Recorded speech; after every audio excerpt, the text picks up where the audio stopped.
টিভিতে একটা পুরনো দিনের সিনেমা হচ্ছে। ভানু এক মনে চায়ের জল চাপিয়ে তাকিয়েছিল টিভির দিকে।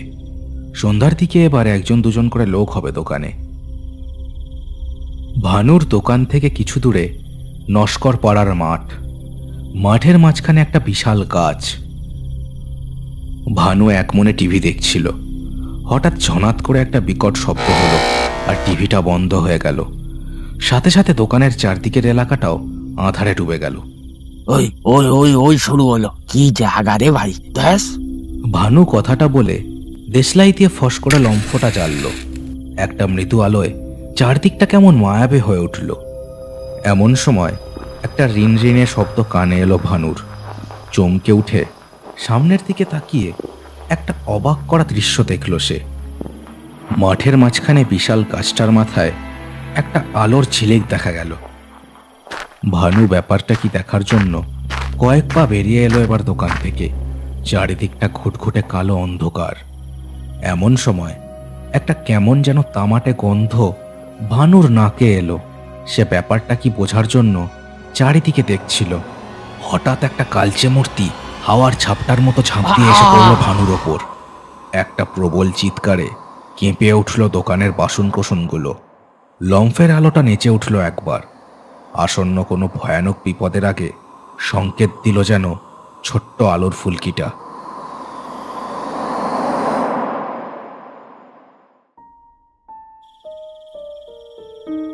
প্রায় নিভে যাওয়া এমার্জেন্সি আলোটার জোর বাড়িয়ে দিল হাবুল। সন্ধ্যার আঁধার নেমেছে বহুক্ষণ। বাড়ির দাওয়ায় বসে হাতে ধরা ফোনটার দিকে একভাবে তাকিয়েছিল সে। তাদের এই এলাকায় কারেন্ট না থাকার এ সমস্যা বহুদিনের। অথচ এটাকে ঠিক গণ্ডগ্রাম বলা চলে না, আবার শহর বললেও বাড়াবাড়ি করা হয়। এখানে যেমন পাকা দালান আছে, তেমনই মাটির বাড়িও দেখা যায় এদিক ওদিক। এখানকার চারিদিকে মাথা তুলে দাঁড়িয়ে আছে উঁচু উঁচু মোবাইল টাওয়ার। কারেন্ট না থাকলে দূর থেকে দেখলে মনে হয় যেন কোনো বিশাল কালো দৈত্য মাটিতে শুয়ে আকাশের দিকে হাত বাড়াচ্ছে। এই বিশাল এলাকাটার একদিকের একটা অংশ জুড়ে রয়েছে বহুদিনের একটা কারখানা।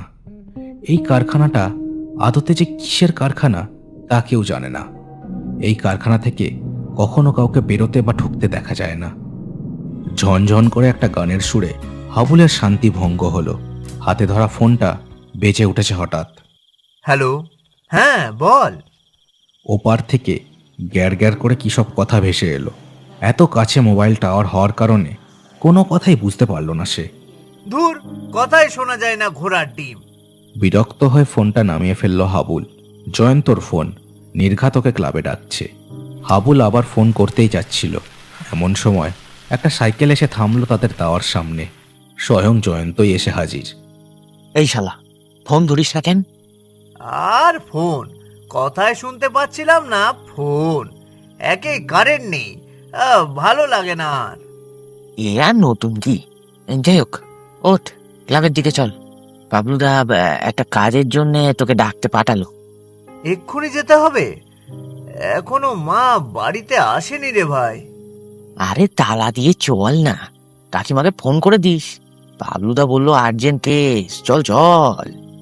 হাবুল আর কোনো কথা বলল না। উচ্চ মাধ্যমিক দিয়েছে ওদের দলটা আজ থেকে প্রায় 4 বছর হতে চলল। এখনো ভালো কোনো কাজকর্ম জোটাতে পারেনি।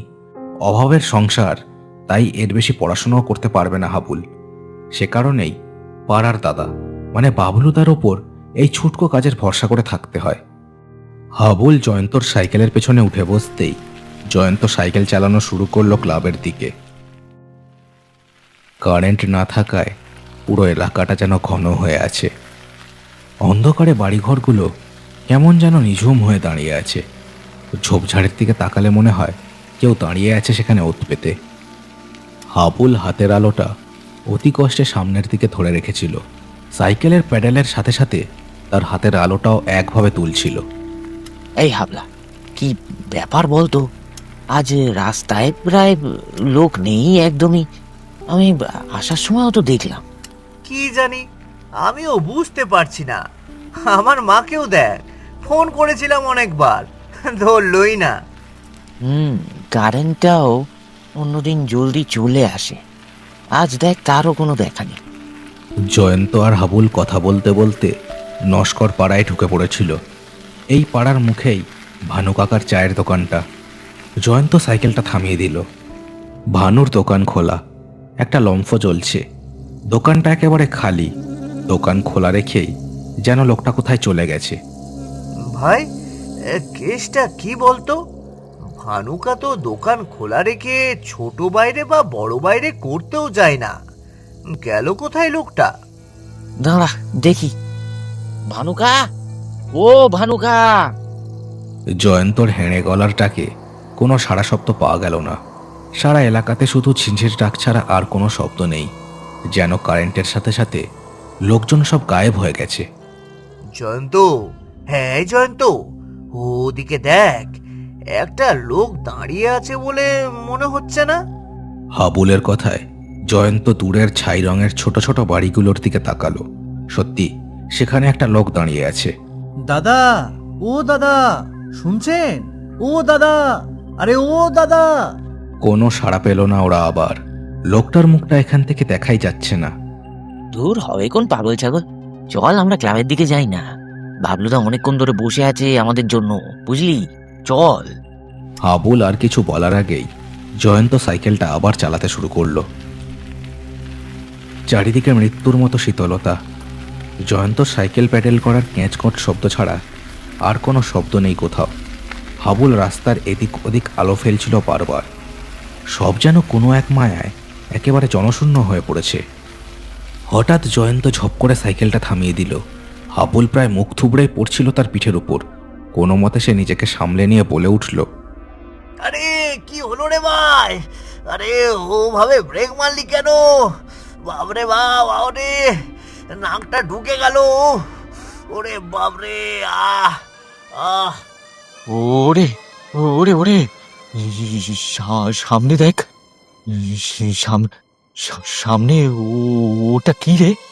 জয়ন্তর কথায় হাবুল হাতের আলোটা সামনে ঘুরিয়ে যা দেখল, সারা শরীর হিম হয়ে গেল দুজনেরই। ভাঙাচোরা ইঁটের রাস্তার ওপর পড়ে আছে একটা কাটা হাত। কাঁচা রক্ত পড়ে আছে এদিক ওদিক। আর তার পাশে মাটিতে উবু হয়ে বসে আছে একটা কালচে মূর্তি। জয়ন্ত আর হাবুল সাইকেল থেকে নেমে পড়েছিল। হাবুলের হাতের আলোটা থরথর করে কাঁপছিল ততক্ষণে। অতি কষ্টে জয়ন্ত বলল, কে কে? ভানুকা নাকি? কে? কালচে ছায়ামূর্তিটা কোনো কথাই বলল না। ধীরে ধীরে উঠে দাঁড়ালো। হাড়ের মট মট শব্দে ওরা ভয়ে আর দুপা পিছিয়ে গেল। মূর্তিটা এবার ঘাড়টা ঘোরালো। মুখ চোখের কোনো আকার নেই, তার বদলে আছে তীব্র লাল। জ্বলছে লাল রঙের অংশগুলো। আর তার মুখে ধরা আছে একতলা মাংস।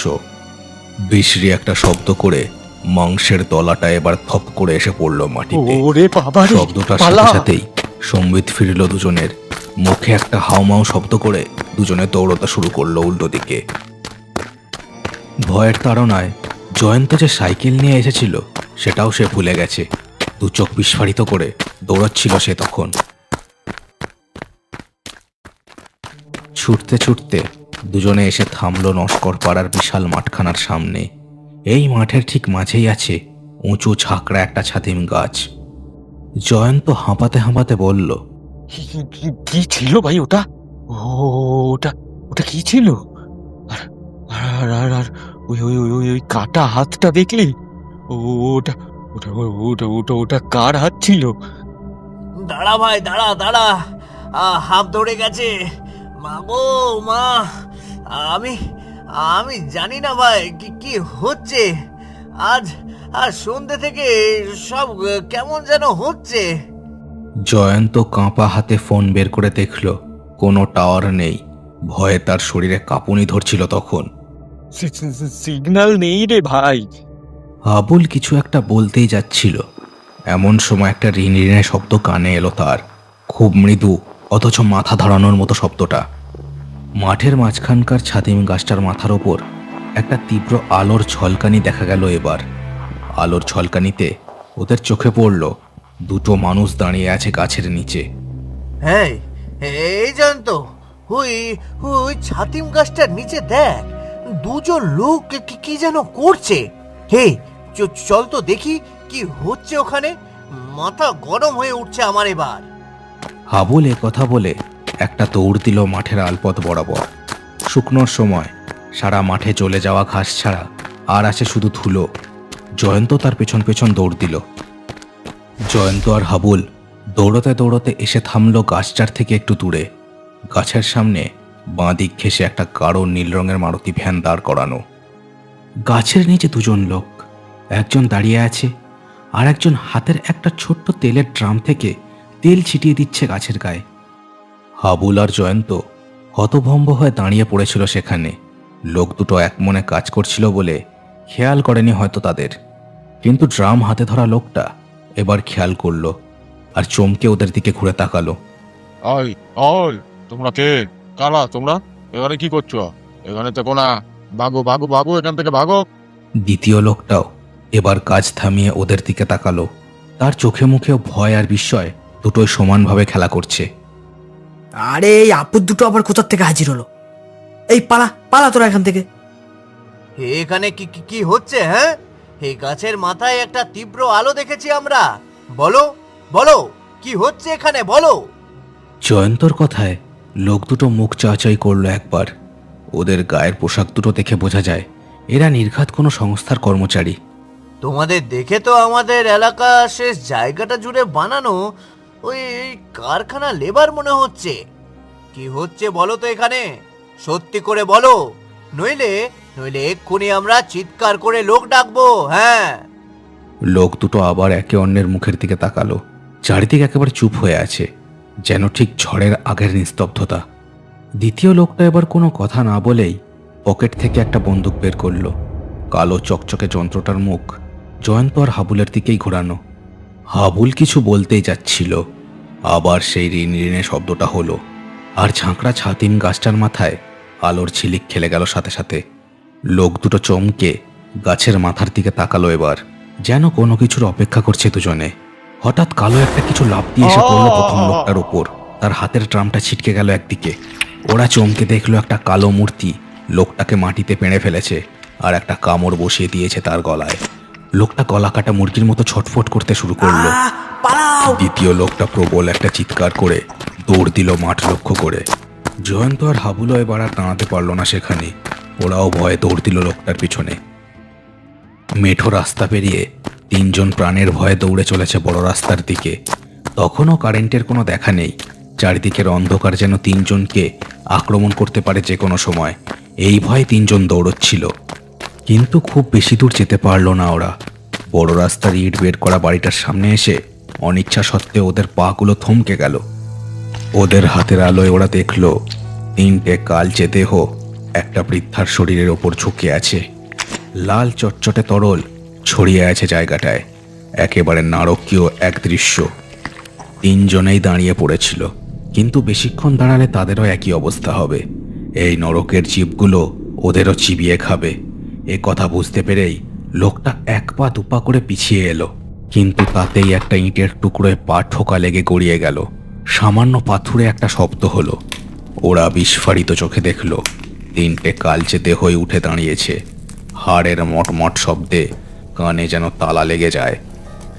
এতক্ষণে জয়ন্ত আর হাবুল খুব ভালো করে দেখলো কালচে প্রাণীগুলোকে। ধূসর আর কালো দেহগুলোর শরীর যেন খসে খসে পড়ছে। চোখ নাকের জায়গায় লাল আলো, থকথকে লাল। এরা আর যাই হোক, অশরীরী ভূতপ্রেত নয়। এদের শরীর আছে। একেবারে অপার্থিব আর নরকের জীব যেন ওদের সামনে সাক্ষাৎ এসে হাজির হয়েছে। সব থেকে লম্বা দেহটা ক্যাঁড়া ব্যাকা পায়ে ওদের দিকে এগিয়ে এলো এবার। অদ্ভুত এক রিনরিনে শব্দে শরীর হিম হয়ে আসছিল তিনজনের। আর কয়েক মুহূর্ত তারপরেই তাদের অবস্থাও ওই বৃদ্ধাটার মতোই হবে। হঠাৎ একটা স্কুটার এসে সপাটে ধাক্কা মারল কালচে প্রাণীটাকে। তার ছায়া ছায়া দেহটা ছিটকে গিয়ে পড়ল রাস্তার ধারে। অন্য প্রাণীগুলো এই কাণ্ডে চমকে অদ্ভুতভাবে চার পায়ে দৌড় দিল দুটো ছেয়ে রঙের বাড়ির মাঝের অন্ধকার গলির মধ্যে দিয়ে। জয়ন্ত আর হাবুল অবাক হয়ে দেখল বাবলুদা স্কুটারে বসে হতবাক হয়ে ওদের দেখছে। বাবলুদাও ওদের মতোই হকচকিয়ে গেছে একেবারে। কি কি হচ্ছে বলতো? তোরা এলি না দেখে আমি স্কুটারটা নিয়ে তোদের খুঁজতে বেরোলাম, কিন্তু অবাক ব্যাপার দেখ, এই এই নস্কর পাড়ার কাছাকাছি এসে দেখছি স্কুটারে ব্রেকই লাগছে না। কাকে ধাক্কা মারলাম কে জানে। বাবলুর কথায় জয়ন্ত, হাবুল আর লোকটার সম্বিত ফিরল। লোকটা দু হাতে মাথা চেপে ধরে মাটিতে বসে পড়ল। জয়ন্ত হাউমাউ করে বলে উঠল, আর বলো না বাবলুদা, আজ আজ যে কি হচ্ছে। আমার কি মনে হয় জানো, আমাদের এলাকায় না ভূত প্রেত নেমে এসেছে গো। ওই দেখো লালবাড়ির ঠাকুমার কি অবস্থা করেছে। আমরা আমরা আমরা আমরা আমরা তো ভেবেছিলাম আমরা আজ মরেই যাব। আরে থাম দেখি, আরে কি হয়েছে বলতো? তুই বেরিয়ে যাওয়ার পরে কেমন যেন একটা ঝিমুনি এলো আমার। আমি ঘুমিয়েই পড়েছিলাম, ঘুম ভেঙে দেখি ক্লাবে কেউ নেই। কি হচ্ছে বল দেখি খুলে। কথাটা বলতে বলতে বৃদ্ধার শরীরের দিকে তাকালো বাবলু। তাকিয়ে আতকে উঠে মুখে হাত চাপা দিল। এখানে যে ভয়ঙ্কর কিছু ঘটেছে বুঝতে পারল সেও। আমি বলছি গো বাবলুদা, আর সন্ধ্যে থেকে কি যে হচ্ছে। হাবুল এবার সন্ধ্যে থেকে কি কি কাণ্ড হচ্ছে পরপর সব বলল বাবলুকে। বাবলু এখন পাড়ার ক্লাবে বসে কুলতানি করলেও সে শিক্ষিত। একসময় বিজ্ঞান বিভাগের কৃতি ছাত্র ছিল সে। ভূতপ্রেত বিশ্বাস না করলেও এই পৃথিবীতে যে তার থেকেও অদ্ভুত অনেক কিছু ঘটে তা সে জানে। বাবলু এবার ভ্রু কুচকে মাটিতে বসে থাকা লোকটার দিকে দেখল। এই লোকটাই হয়তো সব জানে। ওই ওই লোকটা সব জানে। এই ছোকরা, ওঠো দেখি, ওঠো। কি হচ্ছে এখানে বলো দেখি, ওঠো বলছি। লোকটা ভয়ে ভয়ে উঠে দাঁড়ালো। তার সারা শরীর যেন থরথর করে কাঁপছিল।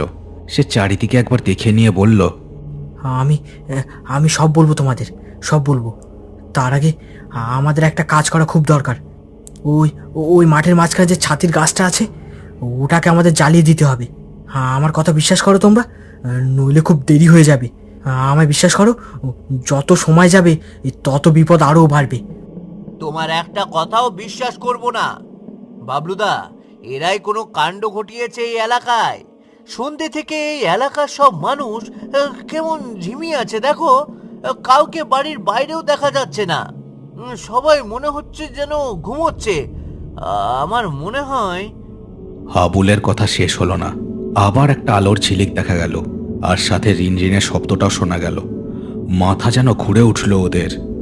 শব্দটা থামার সাথে সাথে ওদের চোখে পড়ল রাস্তাটা যেখানে শেষ হয়েছে সেইখানে অন্ধকার আর ধোঁয়াশার মধ্যে দাঁড়িয়ে আছে একটা দুটো নয়, অনেকগুলো কালচে মূর্তি। তাদের মুখ চোখের থেকে তীব্র লাল বেরিয়ে বাতাসে মিশিয়ে দিচ্ছে এক অজানা তামাটে গন্ধ। আমি তোমাদের বলছি শোনো, আমি সব বলবো তোমাদের, আর দেরি করো না। চলো চলো আমার সাথে চলো। বাবলুরা বুঝল লোকটা হয়তো ঠিকই বলছে। সে জয়ন্ত আর হাবুলকে উদ্দেশ্য করে বলল, শোন, তোরা ওই বাঁ দিকের গলিটা ধরে দৌড়তে, খুব শর্টকাটে পৌঁছে যাবি নস্কর পাড়ায়। আমার স্কুটার ওই গলিতে ঢুকবে না। আমি এই লোকটাকে নিয়ে ওই মাঠেই তোদের সাথে দেখা করব। জলদি, সাবধানে যাবি। আর এই, তুমি তাড়াতাড়ি এসে ওঠো আমার গাড়িতে। লোকটা এক কথায় তাড়াতাড়ি এগিয়ে গেল বাবলুর স্কুটারের দিকে। জয়ন্ত আর হাবুল দৌড় দিল দুটো গা লাগোয়া বাড়ির মাঝ বরাবর সরু একফালি গলি দিয়ে। নস্কর পাড়ার মাঠের দিকেই যাবে তারা। বাবলু ও স্কুটারটা বড় রাস্তার দিকে চালিয়ে দিল। বাগান বাড়ির দাওয়া পেরিয়ে হাবুল আর জয়ন্ত দৌড়ে চলেছে নস্কর পাড়ার মাঠের দিকে। এদিক ওদিক ছোপে অন্ধকারে একটা দুটো জ্বলন্ত লাল চোখ ওদের নজরে পড়েছে। কোনো দিকে না তাকিয়ে তারা দৌড়ে চলেছে একভাবে।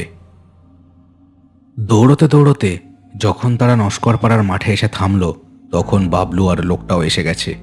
স্কুটারের আলোয় জায়গাটা কেমন রহস্যময় মনে হচ্ছে। গাছটার নিচে লাল রক্ত ছড়িয়ে আছে, তার মধ্যে ছড়িয়ে আছে প্রথম লোকটার ছড়িয়ে দেওয়া পেট্রোল। ডাব্বাটাও একটু দূরে রক্ত মেখে পড়ে আছে একপাশে। এই জলদি করো, প্রত্যেক ঘন্টা একবার করে আলোর ঝিলিক দিচ্ছে। এই সময় খুব হাতে কম, জলদি করো জলদি। লোকটা কথাটা বলতেই একটা কালো প্রাণী গাছের উপর থেকে লাফ মেরে এসে নামলো ওদের সামনে। তীব্র রিনরিনে শব্দে কানে ছিঝি লেগে গেল ওদের। বাবলু আর দেরি করলো না, পকেট থেকে লাইটার বের করে ছুঁড়ে দিল ছাতিম গাছটার দিকে। কালচে প্রাণীটা একটা অজানা স্বরে চিৎকার করে উঠল। এবার টপ করে আগুন ধরে গেল বিশাল গাছটায়। অত বড় গাছটা যেন ফাঁপা। কয়েক মুহূর্তের মধ্যেই আগুনে জ্বলে উঠল গাছের গোড়াটা। 2-1 সেকেন্ডের মধ্যেই মরমর করে বিশাল গাছটা ভেঙে আছড়ে পড়ল মাঠের ওপর। আগুনের ছটা আর কাঠ ভাঙার শব্দে কানে যেন তালা লেগে যায়। কিন্তু আরো অবাক কাণ্ড চোখে পড়ল ওদের। বিশাল ছাতিম গাছটার মাথায় বসানো একটা গোল আলো, অসংখ্য তার সোজা গিয়ে ঠুকেছে গাছটার থেকে মাটির নিচে। এই ছাতিম গাছ যে সাধারণ কোনো গাছ নয় বুঝতে আর বাকি রইল না ওদের কারো। অন্যদিকে সে কালচে প্রাণীটা কখন যেন ধীরে ধীরে কুড়ো হয়ে বাতাসের সাথে মিশে গেছে। কি কাণ্ড! এটা কি? এই যে তার আলো, এসবের মানে কি? এই যে এবার বলো দেখি কি ব্যাপার। মাঠের অন্যদিকে একই রকমভাবে আরো কয়েকটা কালচে প্রাণী ভেঙে গুঁড়ো গুঁড়ো হয়ে বাতাসে মিশে যাচ্ছে। লোকটা কয়েক মুহূর্ত সেদিকে তাকিয়ে থাকলো, তারপর ধীরে ধীরে ওদের শোনালো এক আজব ব্যাখ্যা। দেখো, আমিও জানি না ঠিক কি হচ্ছে আজ, তবে আমি যতটা জানি সব বলছি তোমাদের। আমি আর নারুদা, মানে ওরা যাকে আগে দেখেছে সেই লোকটা, আমরা ওই কারখানায় সাফাই কর্মীর কাজ করি। ওটা বাইরে থেকে কারখানা মনে হলেও ওটা আসলে হলো গিয়ে একটা বেসরকারি বেনামি বৈজ্ঞানিক পরীক্ষা নিরীক্ষার কেন্দ্র। আমরা দেখেছি বাইরে থেকে এক বিদেশি লোক ওখানে এসে কাজ করছে। কি যে ছাই গবেষণা হতো ওখানে, আমরা মুখ্য মানুষ অত তত জানি না। হঠাৎ আজ সন্ধেবেলায় কারেন্ট চলে গেল, আর আমাদেরকে ফোনে জানানো হলো এখানে সেই ছাতিম গাছটাকে জ্বালিয়ে দেওয়ার জন্য। আমরা সেটাই করতে এসেছিলাম। তারপরে কোথা থেকে যে কি হয়ে গেল এর বেশি আমি আর কিছুই জানি না। বাবলু, জয়ন্ত আর হাবুল সব শুনল এক মনে। হাবুল আর জয়ন্ত এসবের কিছুই বুঝল না, কিন্তু বাবলু হয়তো কিছুটা আঁচ করতে পেরেছে। সে বলল, তোমার কথা শুনে আমার মনে হচ্ছে ওই কারখানায় এমন কোনো গবেষণা ঘটছে যার ফলে ভিন গ্রহের জীব এই পৃথিবীতে এসে পড়ছে। আর হয়তো এই ছাতিম গাছ আর তার মাথার ওপর বসানো এই আলোটাই ওদের সংকেত দিয়ে এখানে আনার জন্য ব্যবহার করা হয়েছে। কিন্তু অবাক কাণ্ড হলো, এত বছর ধরে এই এলাকার মানুষের নাকের নিচে এই কাণ্ড ঘটছে, অথচ আমরা বুঝতেই পারলাম না। আশ্চর্য! বাবলুর কথা শেষ হতে হাবুল আর জয়ন্ত বুঝতে পারল তাদের জানার বাইরেও এক অজানা পৃথিবী আছে, আর সেখানে প্রতিনিয়ত এমন সব কিছু ঘটে চলেছে যার কোনো খবরই তাদের কাছে নেই। তারা এটাও বুঝল এই ছাতিম গাছটা কোনো গাছই নয়, এটাও একটা টাওয়ার। তবে এর মাধ্যমে যোগাযোগ করা যায় ভিন গ্রহের সাথে। এমন সময় ঝনঝন করে হাবুলের ফোনটা বেজে উঠল। সে তাকিয়ে দেখল তার মা ফোন করেছে। হাবুল ফোনটা কানে ধরতেই তার মায়ের গলা শোনা গেল, আর সাথে সাথে ঝড়াং করে একটা শব্দ হলো, আর গোটা এলাকাতেই আবার আলো জ্বলে উঠল। সবাই হতবাক হয়ে চারিদিকে দেখছিল। এই রহস্যের শেষ কি এখানেই? কে জানে। ভেঙে পড়া ছাতিম গাছটা তখনও একভাবে জ্বলছিল দাউ দাউ আগুনে।